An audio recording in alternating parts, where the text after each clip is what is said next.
Hello guys, this is What About Nintendo, and today I'm here for another video. Today I'm going to be talking about this potential Switch revision we keep hearing about, and whether or not Nintendo could put in more internal storage into it, and how much that would actually cost Nintendo to do so.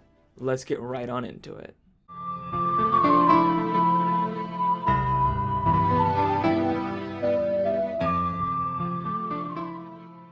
So guys, obviously there's a lot of talk about a potential Switch revision.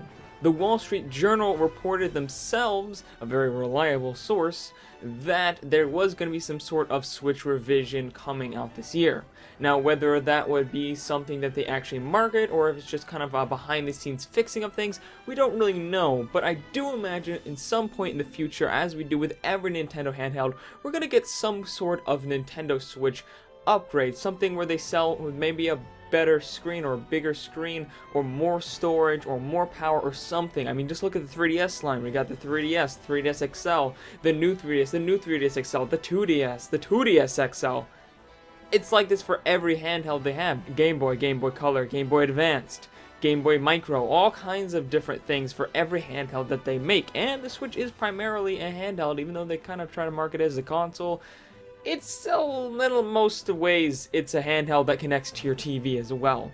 So it would make sense that they would come up with a lot of revisions, and a lot of people have been asking for more internal memory. And my question has always been, is this worth it for Nintendo to put in more internal memory, or would it actually be cheaper to just maybe bundle in a micro SD card, or just have us buy our own and lower the price of the system? In order to solve this, I dug deep, and I mean deep. I spent a long time trying to figure out exactly what storage Nintendo uses and exactly how much it costs them to buy it. And guys, believe it or not, I have actually found it. I was actually surprised. I found exactly what it is. You can actually, if you get a very high resolution photo of the memory itself, it has all the part numbers on there, and if you search it up, you'll find that it's an actual Toshiba memory, and you can buy it. You can literally go and see how much it costs exactly. So I went and I fake ordered a million of these and found out exactly how much it costs to bulk order these memory cards. So here we go. The Switch's memory. For some reason, when you buy it in bulk, they only sell it in 8 32GB units.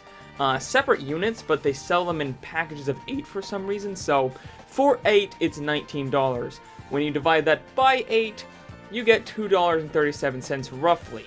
So it's $2.37 for them to put in 32GB of memory into the Nintendo Switch. Very cheap. That puts it at 7.4 cents per gigabyte, and the speed of this memory is 400 megabytes per second read speed. Now let's compare this to an SD card. Well, an SD card, for like the cheapest one I could find, was $22 for 128 gigabytes. If you divide this by the 128 gigabytes that are in this micro SD card, you get 17 cents per gig.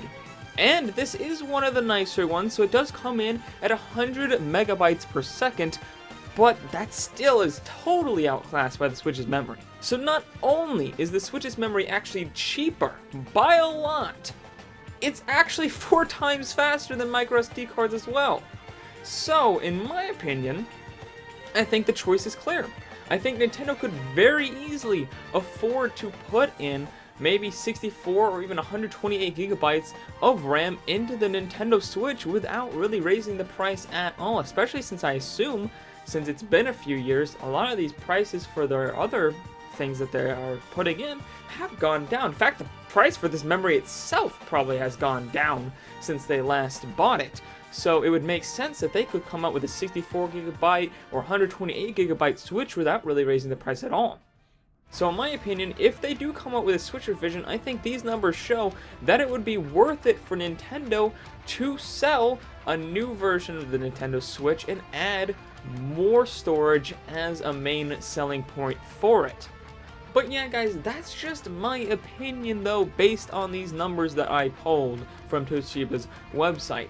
But I want to hear all you guys' opinions. I love hearing you guys' opinions in the chat, so put them down in that chat down below. Let me know what you guys want to see. Let me know if you think it's worth it for Nintendo to put in more internal storage into the Nintendo Switch, and if you think a Nintendo Switch revision is on the way, and all that good stuff. Also, make sure to hit that like button, hit that subscribe button, ring that bell icon, and make sure to share this video with everyone you know who is interested in a Nintendo Switch revision.